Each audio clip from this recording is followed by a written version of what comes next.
希望你的运气比我好，你将来能够……瑞姬，瑞姬，你怎么了？你别吓我！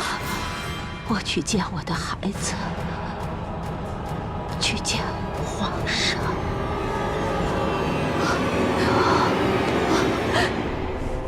你别吓我！来人呐！来人！来人呐！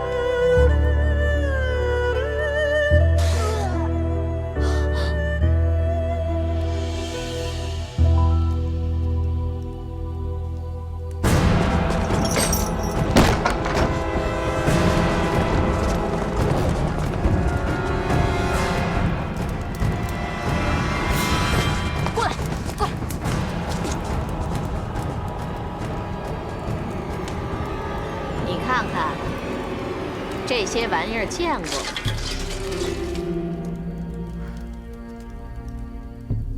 怎么样？你招不招？无罪可招。好啊！谁敢伤我龙翼？你说什么？我说，谁敢伤及皇上的骨肉？你有了？你若不相信，可以去问鲍世成。进宫时，鲍世成清楚地记录了我受皇上宠幸与月事的时日。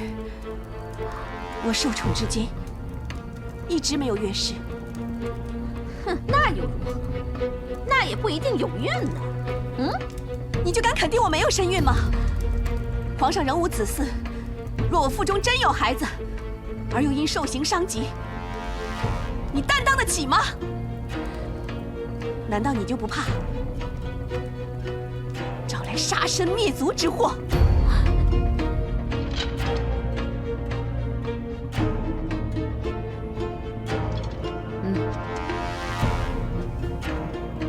确实是1个月都不到。哼，这个低贱的歌姬，竟敢用肚子来护身，那樊娘也真是没用，吓得不敢用刑。哼，我偏要对着她的肚子踢打鞭烙，看是肚子能护住她，还是她能护住肚子。娇儿，别生气，你坐下，坐下呀。一切都记录在案，你现在去动了他，万一出了事，怎么向皇上交代呀？就差这几天了，你暂且忍一忍。我相信他也不过是缓兵之计，就让他多逍遥几天吧。母亲，你知不知道我担心什么？缓兵之计倒还好，要是真的怀孕了，那我怎么当这个皇后啊？要是她没身孕，死罪肯定逃不了。如果真的有了，我要让她死得更惨，但是不能死在掖庭啊！跟你脱了关系之后，哼，我保证要让她尸首无存。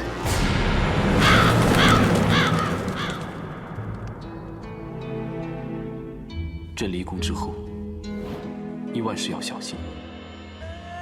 等朕回来。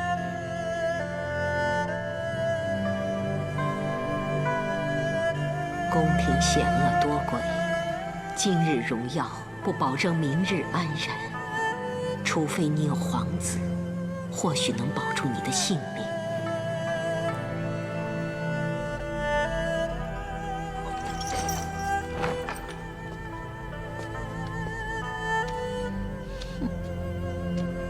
如一，进来吧。日子到了。只不知是你的吉日，还是你的忌日？如一，有劳你给他把把脉，好，看她怀了没。不用了。难道月氏来了？这个来了，那龙种岂不就是没了吗？啊？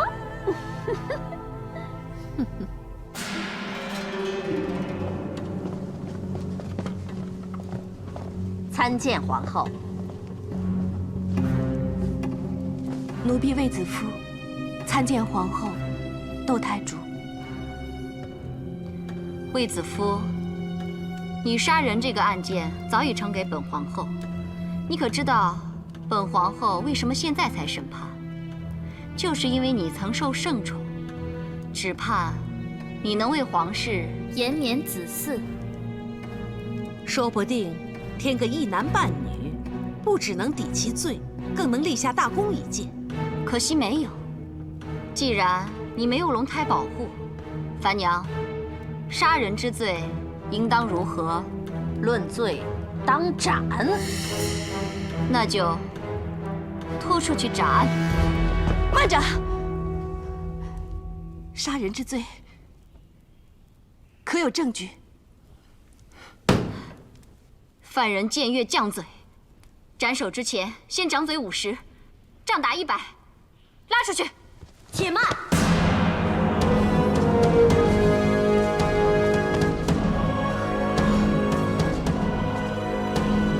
参见皇主。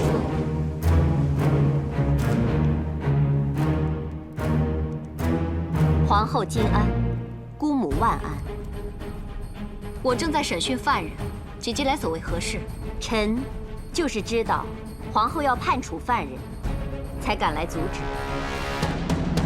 我尊重公主，乃皇上亲姐，叫你一声姐姐。可是公主也该尊重我，乃皇后，后宫之首。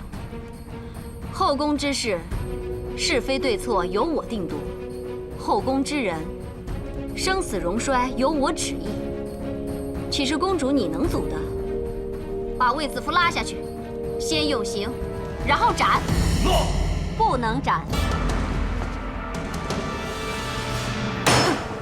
谁敢不听令？皇上，后宫之事，臣自不敢干预。但皇后刚才也说了，我是皇上的亲姐姐，事关弟弟家人的生死，身为姐姐，当然要通知皇上。也许是天意，皇上本已启程前往上郡，竟然让平阳府信使赶上报讯。如今皇上已在回宫路上，并传来手谕。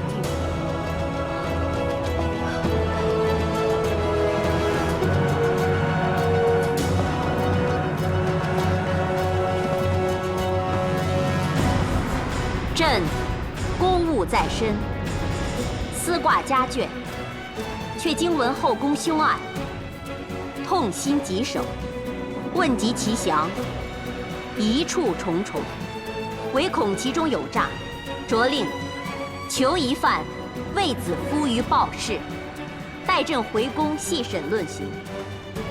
若有私自用刑者，以为止犯上论。钦此。谢皇上，遵旨。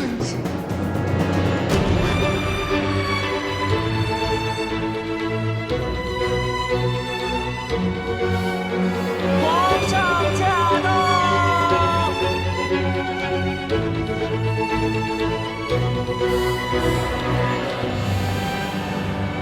陛下圣安。平身。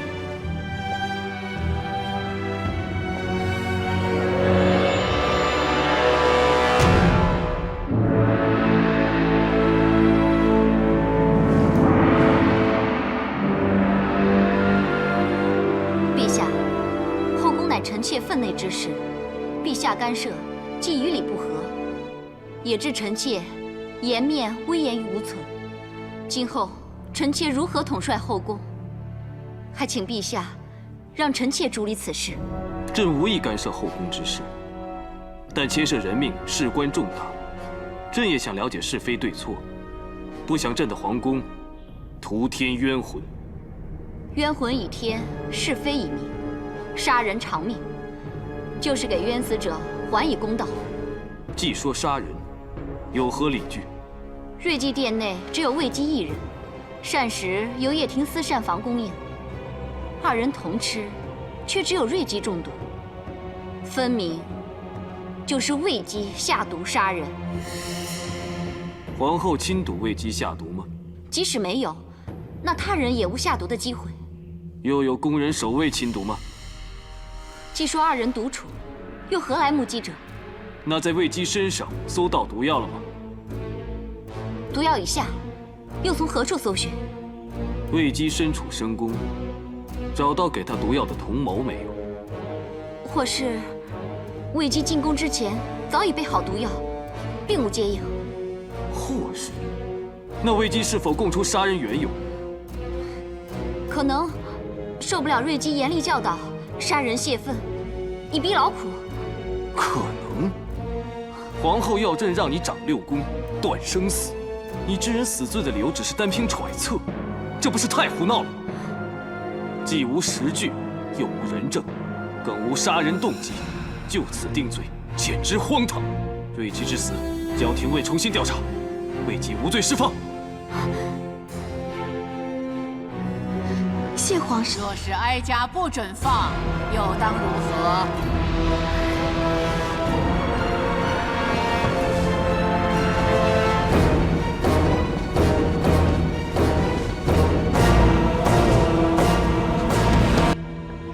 太皇太后金安。太皇太后金安。陛下，都起来吧。谢太皇太后。祖母何以纡尊到此？哀家知道皇帝和皇后在审理后宫凶案，哀家怕有偏颇，所以特来看看。魏姬杀人只是片面之词，并无杀人动机或人证物证，故孙儿将其释放。魏姬之死，交廷尉调查。母后，陛下，我有人证，可凭据皆动机。那就宣证人吧。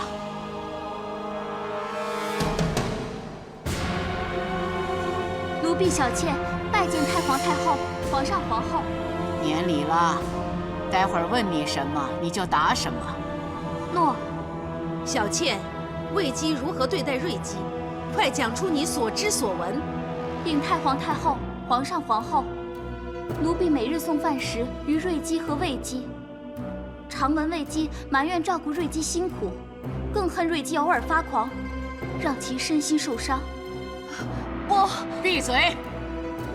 奴婢没有撒谎，这是瑞姬所养。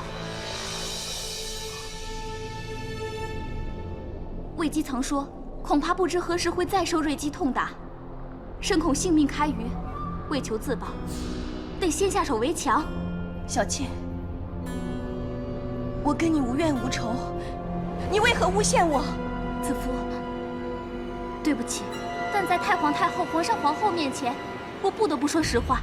不，我……你还说，反正瑞姬狂癫吓人，她死了也没有人疼惜，到时候定能脱罪。你撒谎！我没有说过。既然人证动机都在，就按罪处死吧。来人，在。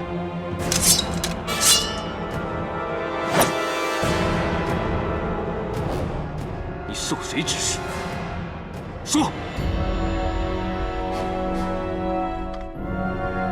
回陛下，奴婢从没有伤害瑞姬之心，更遑论受人指使。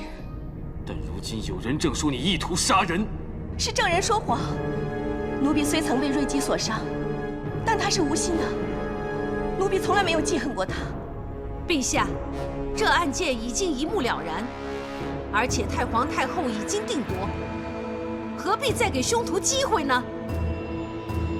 父母，所谓魏姬杀人，而断案所依的人证动机，只单凭宫女小倩一人之词，这当中疑点重重。若是魏姬下毒，到底毒从何来？陛下英明，魏姬只不过是一个新晋的佳人子，怎么可能胆大包天，藏毒宫中，甚至带毒在身？若小倩所言属实，魏姬是因为不堪折磨而毒杀瑞姬，以求自保，那么毒杀就不是预谋。若是如此，魏姬难道一直藏毒在身？那他的目的何在？陛下，可见他居心叵测。他本来不只要对付瑞姬一人，可能还有其他不轨意图呢。那干脆尽早下令将他处死。看来皇后也认为此事所牵扯的不只是老宫人被杀，而是另有玄机，那就更不能就此结案，非严加细查不可。陛下，臣总觉得还有些疑处，也许当中有不可告人的阴谋诡计。朕不查个真相大白，绝不罢休。陛下，一个奸险女子私带毒物入宫，有害人之意也好，有自保之心也罢，反正她用毒杀人就应该伏法。哼，所谓阴谋，不过只是猜测而已呀。就算真的要查，也未必能查得出来呀。这阴谋怎算似是而非？朕目下就有可疑之人，能指使他人替之卖命，能利用宫里人脉，在后宫附手翻云。此人，或是你。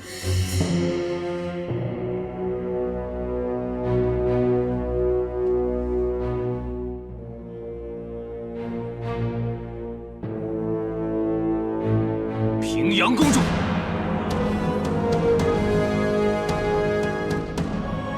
当日是你献魏姬进宫，如今这乱局岂会与你平阳侯府毫无瓜葛？陛下，我与你自小亲好，我自问对你问心无愧。当日为于帝皇进献魏姬，只是希望能替陛下分忧解愁。不料这一片冰心，到如今却成了蛇蝎心肠。陛下尽管查，不查清楚，我绝不会罢休。我倒要看看能查出我平阳公主有什么阴谋诡计。好，若查出有什么来，即使是至亲，朕也必严惩。要不然就愧对祖父祖母了。彻儿，你为了查究这宗案子，把你亲姐姐都牵扯进去了，甚至连你的祖母和祖父都搬出来了，是不是啊？祖母，孙儿知道。这瑞姬曾是祖母侍女，祖母此番亲来听审，足见主仆情深，必不想瑞姬死得不明不白。孙儿为了祖母后代下人的情分，还有祖母的名声，一定要查出真相。好，就依你。谢祖母。母后，祖母，哀家给你5天时间。等候，臣在。立刻将魏姬、樊娘、小妾一并带去非常殿。诺。祖母，我乃6宫之首，此案的犯人与证人理应交由我来管。祖母，此案非比寻常，未必只涉后宫，可能牵连朝廷。好了，都不要说了，大家都别争了，全由哀家来看管。樊娘和小妾暂时安置于长信殿配殿，平阳府有关人等留居皇太后的长秋殿中，不得踏出宫门半步。至于魏姬，将她单独囚于望星阁。彻儿，5天期限之内，哀家必保她安然无恙。要是你能证明与她无关，哀家马上将她释放；否则，哀家就以他的人头祭奠瑞姬。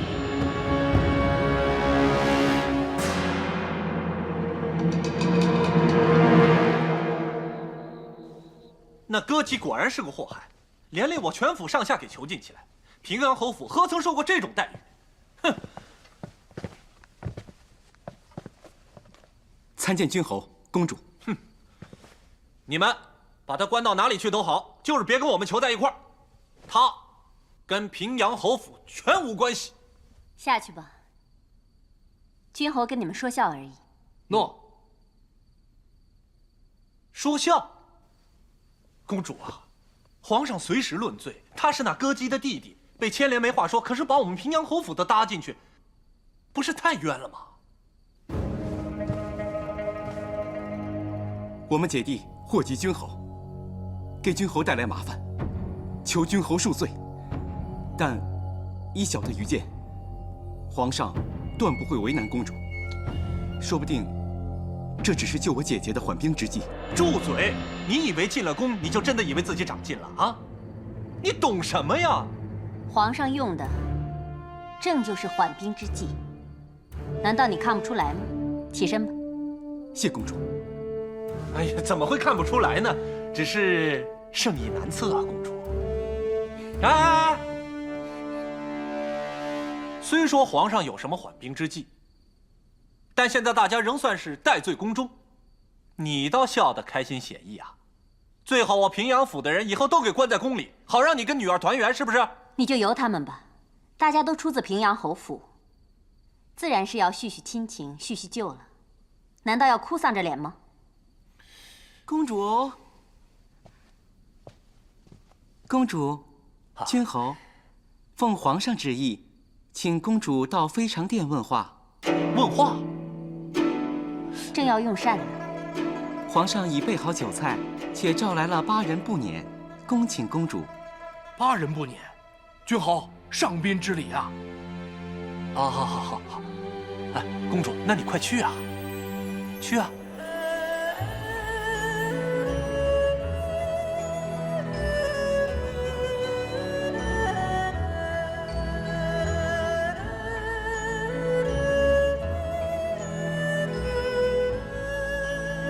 不是说有话要问吗？想问什么，不妨直说。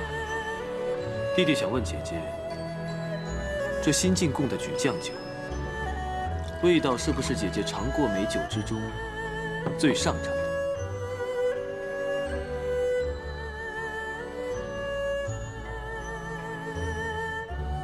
不错。既是姐姐喜欢，那么弟弟便全数留给姐姐吧。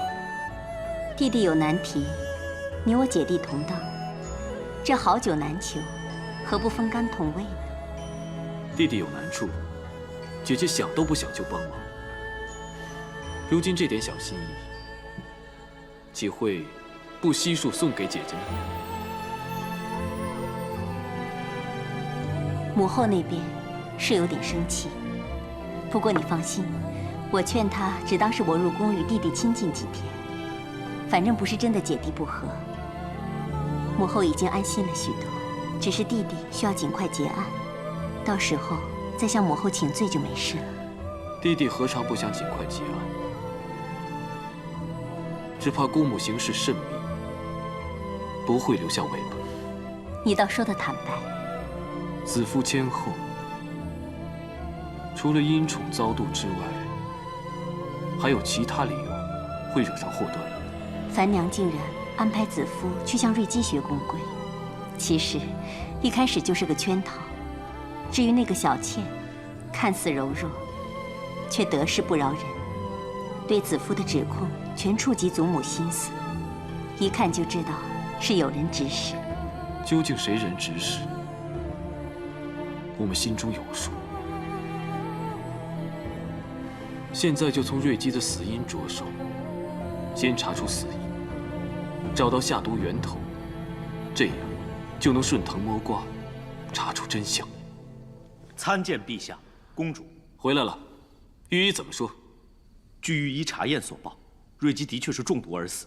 至于是何毒所致，他们一直在查究，却难下定论。会是厨房动了手脚吗？瑞姬死后，御医怕是厨房出错，曾去细查，连他当日的食物残羹也留起细验，一概查不出有什么问题。臣会继续调查樊娘、小倩的一切。朕已下旨，不管任何人，如有报信，赏；有线索，赏；有证据，更赏。那我就动用宫中所有人脉追寻线索，希望尽快查出真相。如今我们最大的敌人，就是那弹指光阴。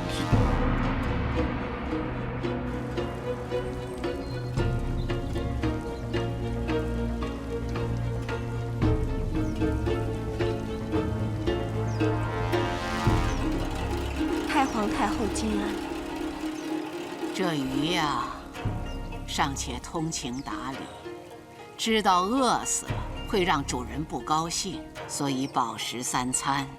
可有些人却有时不食，无中生事，是存心跟哀家作对吗？你是有意弄出性命之忧，让哀家失信于皇帝，还是害了人心有余悸而食欲不振呢？禀太皇太后，奴婢这2日来只饮不食，不是存心与太皇太后作对，而是想以此对瑞姬尽哀悼之思。这话倒新鲜，谁听了都觉得稀奇。这样的谎话，你以为哀家听了会相信吗？请太皇太后明鉴，奴婢未曾说谎，万物有情，连鱼儿也懂得体念主人心。更何况，奴婢跟瑞姬相处多日，自然是有情分的。他不是曾经癫狂发作，伤了你吗？过来，让哀家摸摸那伤口。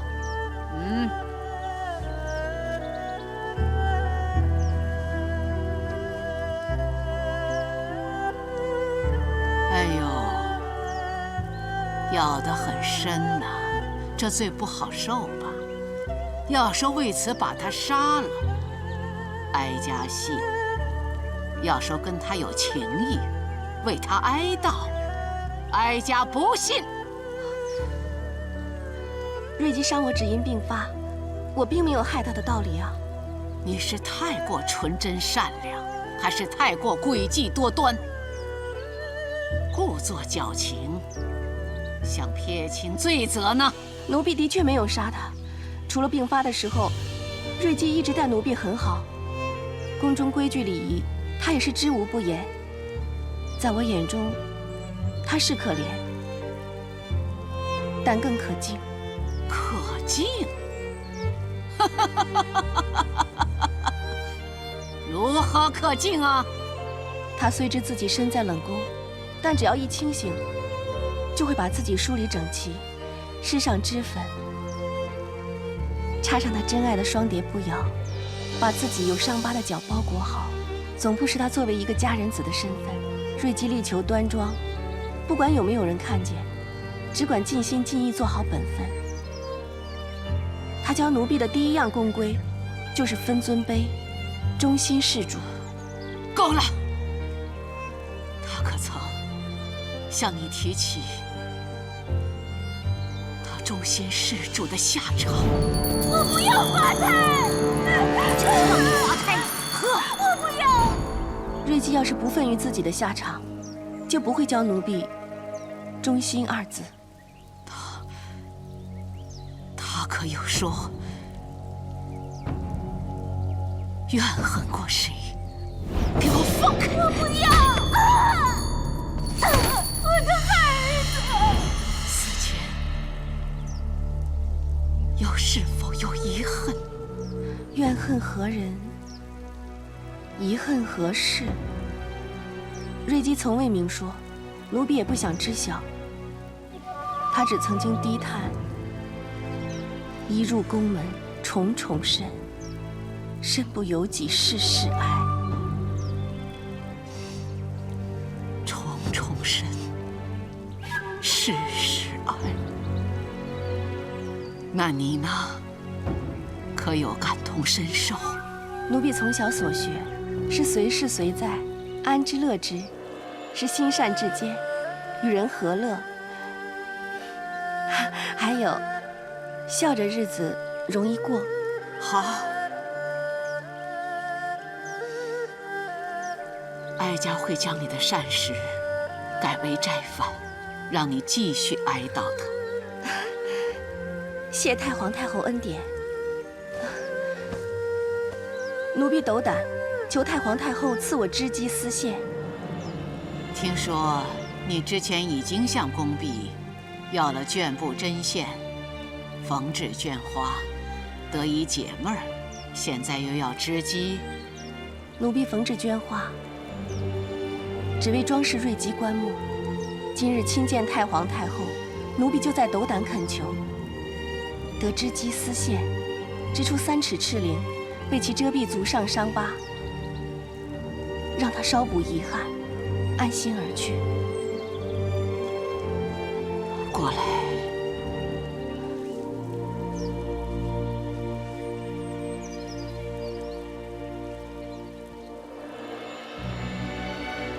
美则美矣，不料还如此善解人意，难怪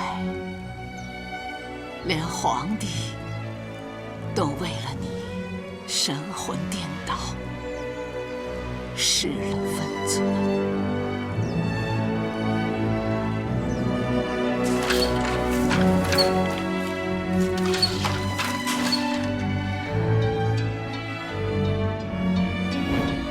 当年皇上最疼爱我，在我狱卒细嫩纤幼，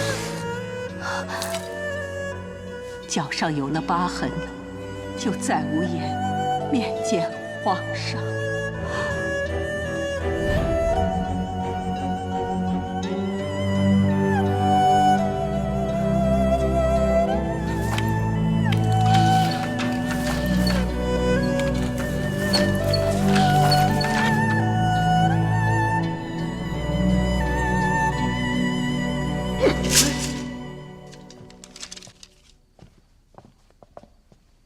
陛下，查得怎么样？回陛下，那樊娘的叔父原是御医，曾随军戍守河西一带。那他也许因此而认识药理毒物，从而对瑞吉暗中下毒。这的确说得通。可他叔父3年前已经离世了，难以进一步查证。陛下，御医们送来的医书当中可有什么线索？若是有，朕会这么焦急吗？只有瑞吉与魏姬共处一室，所吃的东西都一样，却只有瑞姬一人中毒。看来此毒用得相当蹊跷。可惜我们可以参透个中玄机的时日不多了。小倩的背景很简单，只是个普通的工人。反而樊娘比较复杂，她没有兄弟姐妹，却在宫外养着一个8岁大的侄儿。臣会再进一步调查。即使有重伤，还是没人来讨。子夫的生死要看天命了。白昼降临了，平日朕最爱看见旭日东升，总觉得朝气蓬勃，充满希望。可这几日，朕却希望日光不会出现，似乎日子流逝得更加快了。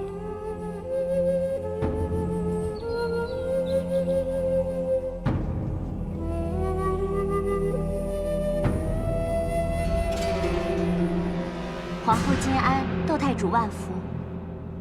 母后金安，免礼。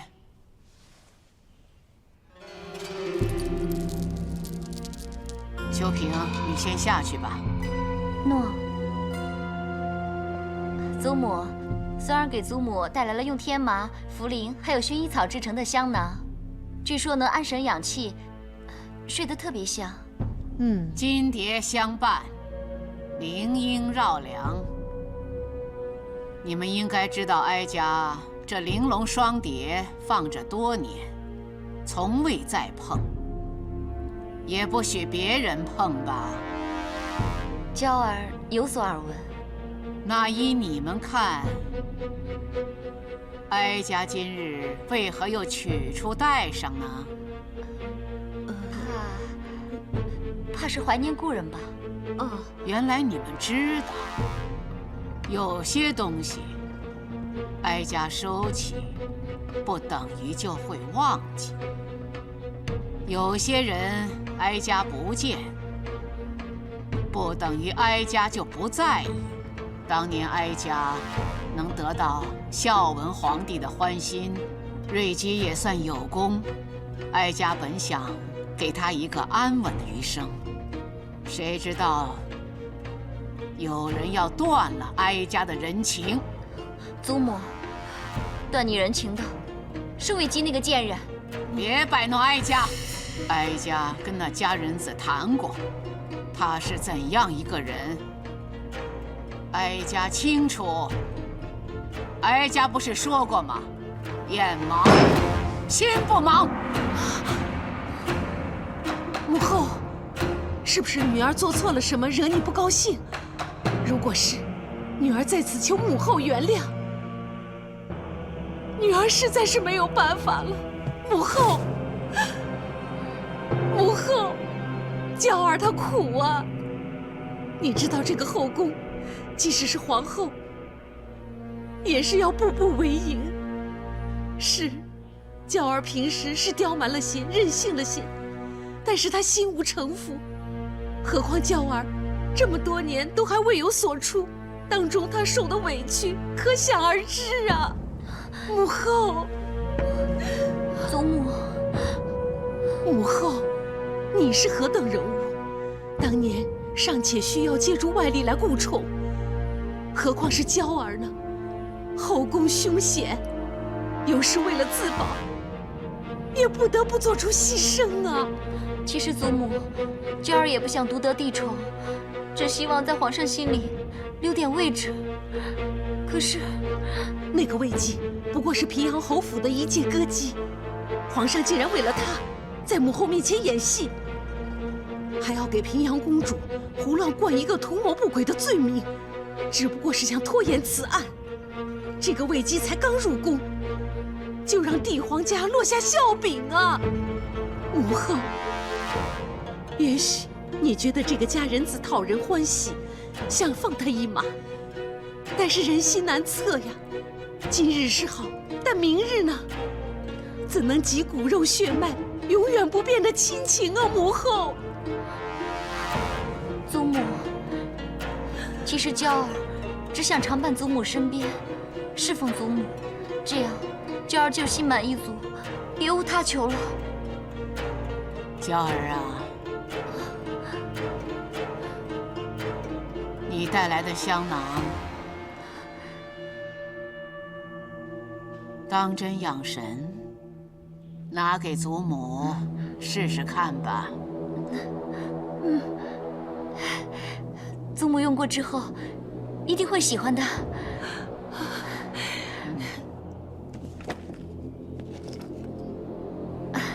祖母，你闻闻。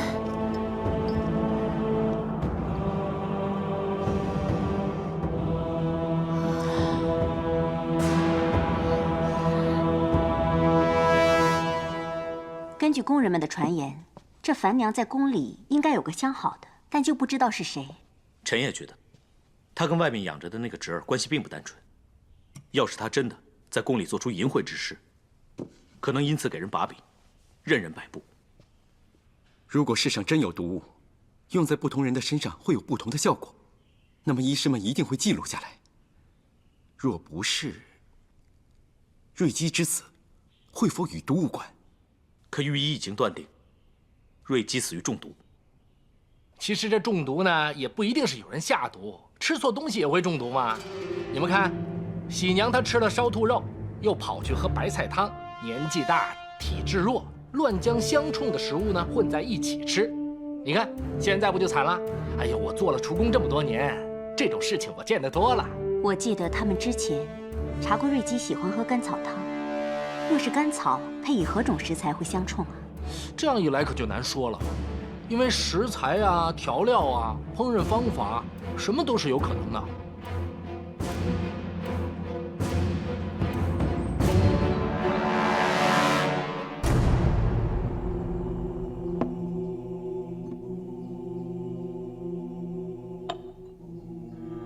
哦，这是桂花粉，干花研成的，该不会跟瑞姬的食物相冲吧？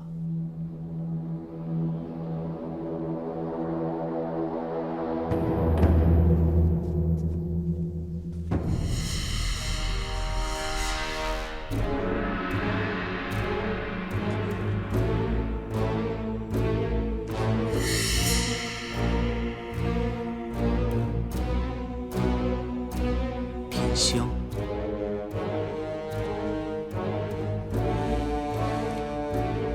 这个小的也不敢肯定。这是厨工董鱼用来制作调味香料的材料。董鱼，他喜欢用干花、香草研磨出特别的味道。他略懂医理，从未出仕。哪个是董鱼？叫他出来问话。哦，董鱼前些日子回乡探亲去了。死了。臣追查到那厨工董鱼在宫外的住处，岂料在附近的井里发现了他的尸首。人人都说那口井常出意外，也曾经有人失足跌下淹死。这么巧合，你相信吗？臣不信，这事董鱼一定脱不了关系。臣依他的背景，又追查出当中的人脉端倪，只可惜，这些都不能作为翻案的证据。你肯定那天香有问题？臣曾戍守西北，知这香液从西域传来，性极寒，老弱者不宜服用。若瑞姬常年喝用甘草研配的汤药，再加上这个二者相冲，出事的几率会很大。可惜，这只是你在边关的见闻，不能做理据，更难以让众人信服。厨工虽然见过董鱼用天香混在瑞姬的食物中做调味，但却说不清楚其中的分量。即便现在传御医钻研，也需时才能断定瑞姬是否因这两种食物相冲而致死。可我们只剩1日不到。陛下，现在所查到的都需时考证，等不及呀。看来也只有最后一搏了。什么？皇上要来？刚刚收到通传，应该已经快到了，明天就断案了。他现在过来，不会是查出什么东西了吧？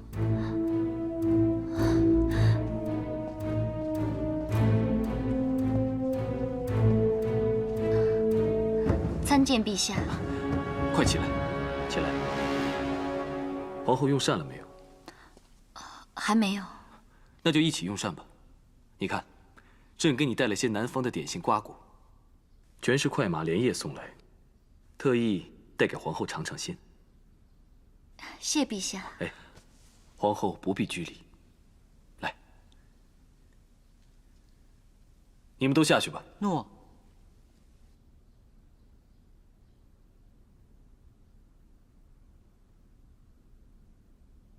皇后，朕初登大同，想有些作为，要兼顾的事情多，也许你会觉得朕冷待了你。这些臣妾都明白，陛下放心，臣妾没有任何怨言。皇后深明大义，朕就无后顾之忧了。陛下，我们两个从小就相识，常玩在一起。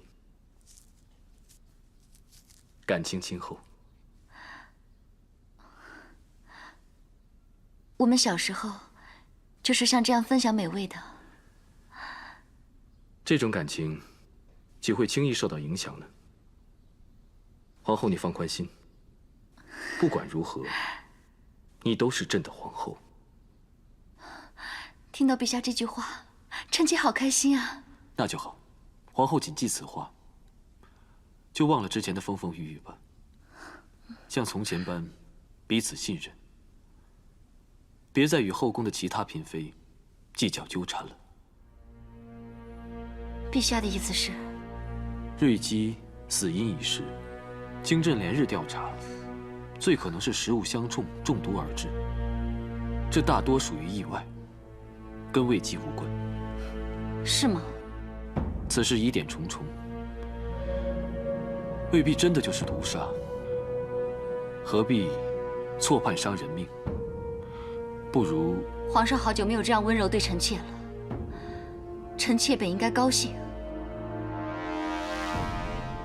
祖母素来最宠爱你，若是你能亲自向他老人家说清楚事情始末，将这场风波平息，朕定会感激你。以后大家琴瑟和谐，感情更深厚。你我的感情不是从小就开始的吗？为什么要我帮了他，才会更深厚？祖母的意思，臣妾不敢忤逆。魏姬杀的可是祖母的故人。不知皇后是不敢忤逆，还是一心要铲除魏姬？不惜伤及无辜。无辜？如果是无辜，那皇上这些日子以来应该查得很清楚了吧？无需婉言吝啬，要臣妾去说情。自从夫君登基以来，你有几次这样温柔细语过？现在却是为了别人，我凭什么要帮你？不凭什么，就凭你我之间这点情分，凭你作为大汉皇后该有的气度，就凭陛下一句大汉皇后，臣妾更不能徇私。好一个不能徇私！朕明白了。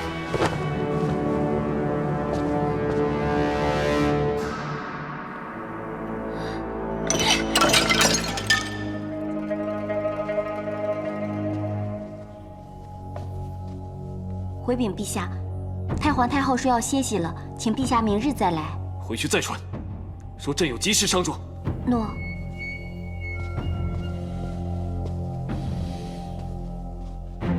皇上说有急事，非要见太皇太后不可。才听官陶说，皇帝为了那魏姬去求娇儿，现在可好？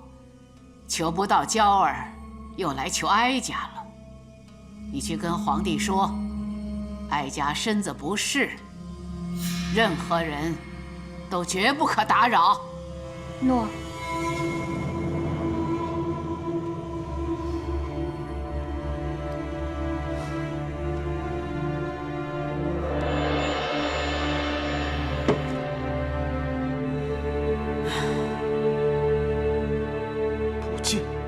你有没有说清楚朕有急事？奴婢说了，可是太皇太后凤体为和，下令任何人都绝不可打扰。绝不可打扰。是。那就没办法了。段宏，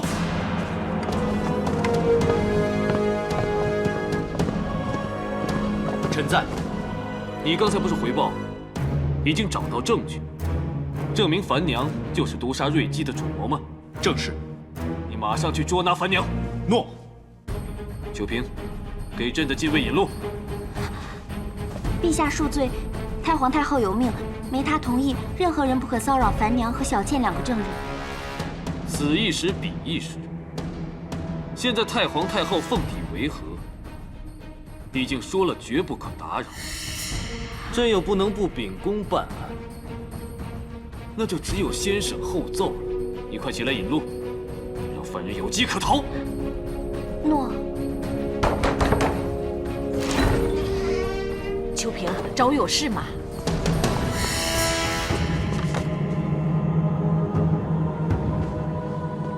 樊娘，我们已经找到证据，证明你与瑞姬被杀一案有关。现在带你去见皇上。你别乱说，有什么证据？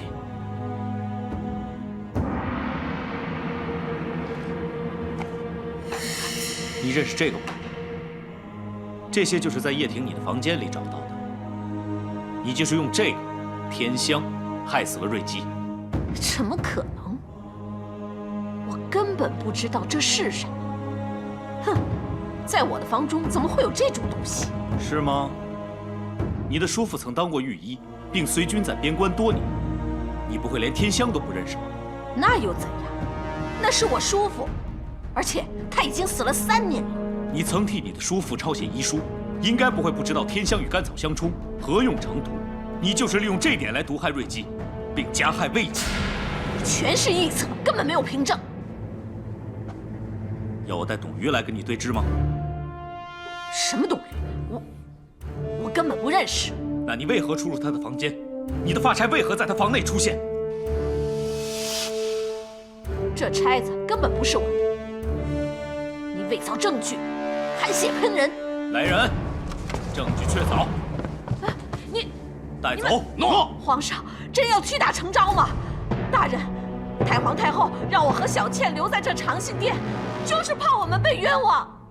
太皇太后英明，一旦知道你借用董瑜之手害死瑞姬，必定不会轻饶。求太皇太后为我们做主。太皇太后，仆射大人，你虽受皇命，但人在长信殿，你们要有真凭实据才好，要不然，即使皇上也难向太皇太后交代。董瑜已经亲口承认罪状，说樊娘就是主谋，全都是说谎。董瑜已经死了，人证物证都是他编造的。你不是说你不认识董瑜吗？你怎么知道他死了？带走！诺。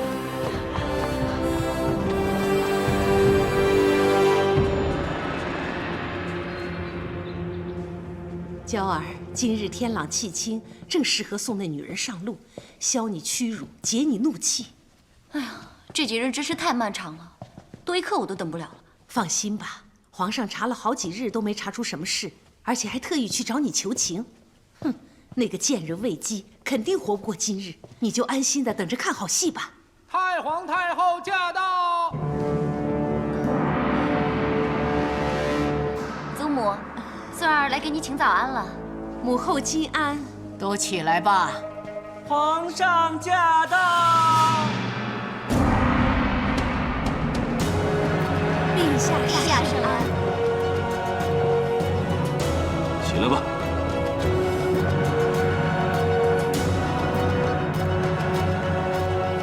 陛下一早来到长信殿，想必是为了魏姬来向祖母求情的吧？太皇太后守正不阿，言出如山。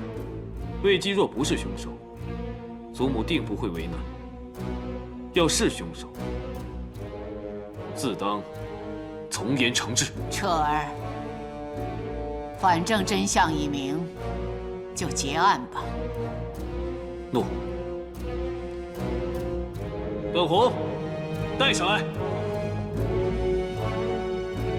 参见太皇太后，参见陛下，参见皇后。犯人已带到。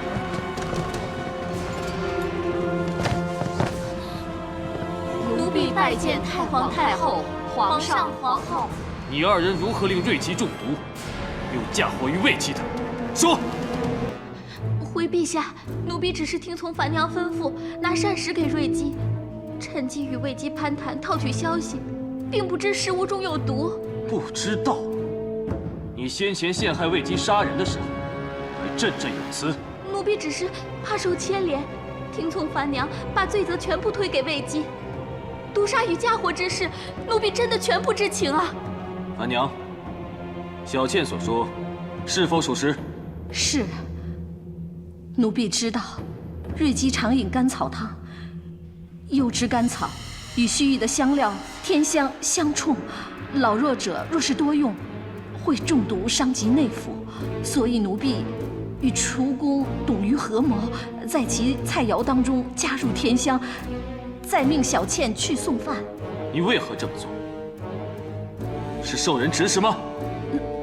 樊娘，你故意令瑞姬中毒身亡，必死无疑。你若坦诚交代幕后主使，太皇太后或能留你一个全尸，而且不会连累你家中大小。无人指使，都是奴婢自己的主意。你跟瑞姬何来深仇大恨，要置她于死地？还是在替谁顶罪？奴婢服侍瑞姬多年，深受其狂癫的折磨和虐待，奴婢一直怀恨在心，早就想杀了她复仇。既然怀恨多年，为何到现在？皇帝，主谋既已招供，来人，在，把犯人押下去待斩。诺。太皇太后饶命！求陛下饶命啊！饶命啊！饶命啊！太皇太后饶命啊！太皇太后，孙儿觉得此事让皇帝累苦了。查案之余，又到交房殿套情做戏，再到长信殿等候半天，千辛万苦等哀家一句“绝不可打扰”，好让你的臣子盘问证人，皇帝也够费心的了。此事到此为止吧。彻儿，你去把你姐姐给放了，还有把魏姬带走。谢宗母。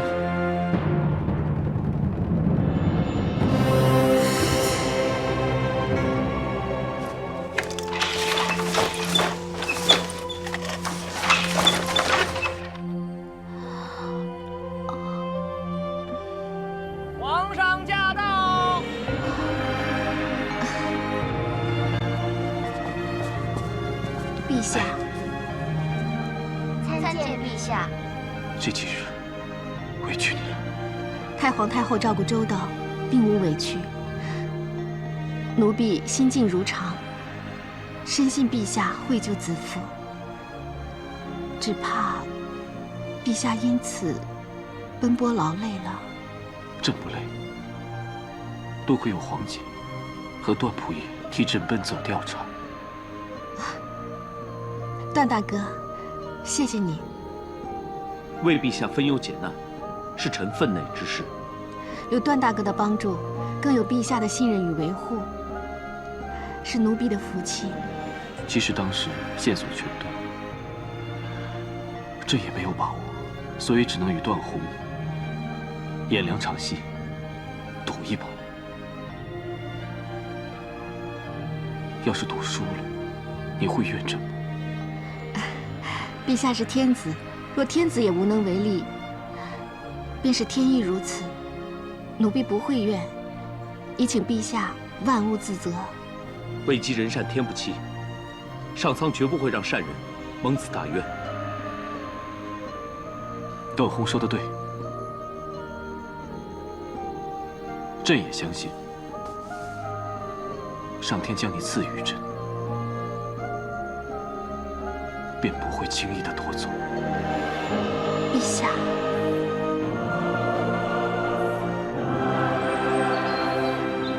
子夫，我们一直都担心你呢，害怕你回不来呢。现在平安无事就好了。姐姐，这些日子，姐姐受惊了，我这个当弟弟的，却未能帮你做什么。怎么说这种话？你为我奔走，还私自出宫去平阳侯府，还因此为我受罚。只是罚操练罢了，比我平日跟段大哥练武比剑轻松多了。皇上知你这次是因为担心姐姐，已经通知了建章宫剑，你回去后不用再受罚，还特赐你宗籍，可以出入各宫。什么？意思就是说，你当值的闲暇期间，随时可以去看你的姐姐。真的？姐姐，见到皇上一定要谢恩。哎，行了，事情既已解决，公主想多留些日子，那我先离宫吧。常总管，收拾一切，回侯府。诺。子夫再谢公主与君侯的救命之恩。不用再谢了，起来吧。你如今是皇上的嫔妃，已不是下人，务须行此大礼。你以后啊，好好侍奉皇上，啊，不要再给我们添烦添忧，就算是报答我们了。谢君侯。谢君侯。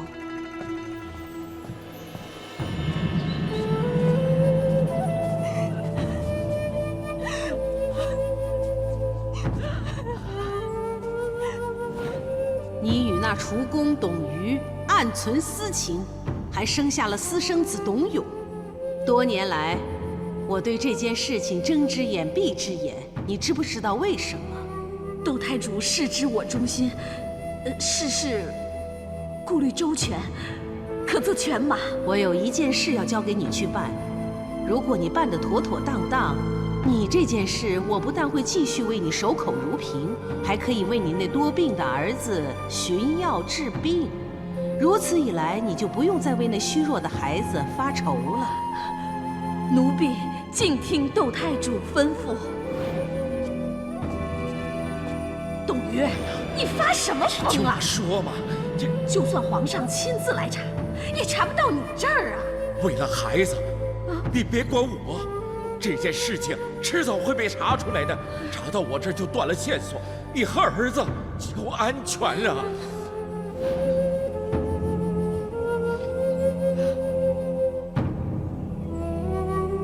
樊娘为了保住孩子，承担一切，也算是个慈母。但可惜她的孩子已经无福消受了。什么？2日前那药送到之时，那孩子已经病死了。那樊娘知道吗？哼，如果她知道，还能心甘情愿独揽罪责吗？不过我也算是成全她了。如今她和她儿子可以在黄泉路上作伴，也可以与董瑜相逢。哼，也算一家团圆了。